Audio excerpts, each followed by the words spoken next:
বাংলাদেশ জাতীয় কর্তৃপক্ষ রাসায়নিক অস্ত্র কনভেনশনের ২৫তম সাধারণ সভা হয়েছে সশস্ত্র বাহিনী বিভাগের মাল্টিপারপাস হলে।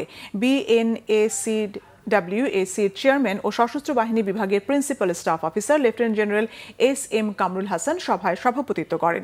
বিভিন্ন মন্ত্রণালয়, বিভাগ, সংস্থা এবং বাহিনী থেকে বিএনএসিডব্লিউসির সর্বমোট ৪৩ জন সামরিক ও অসামরিক সদস্য এতে অংশ নেন।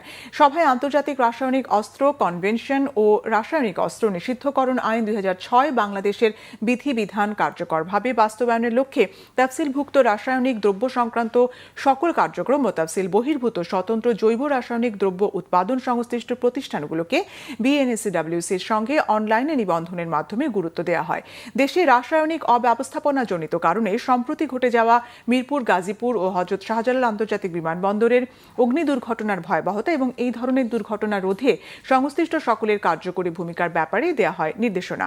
এছাড়াও দেশের সার্বিক রাসায়নিক নিরাপত্তা ব্যবস্থা সুসংহত করা এবং রাসায়নিক দুর্ঘটনা মোকাবেলায় কার্যকর ব্যবস্থা গ্রহণের জন্য আমদানিকারক, ব্যবহারকারী, কাস্টমস ও আইন প্রয়োগকারী সংস্থা সহ সংশ্লিষ্ট সকলকে যথাযথ কার্যকরী ভূমিকা পালন করার বিষয়ে চেয়ারম্যান বিএনএসিডব্লিউসি বিশেষ গুরুত্ব দেন।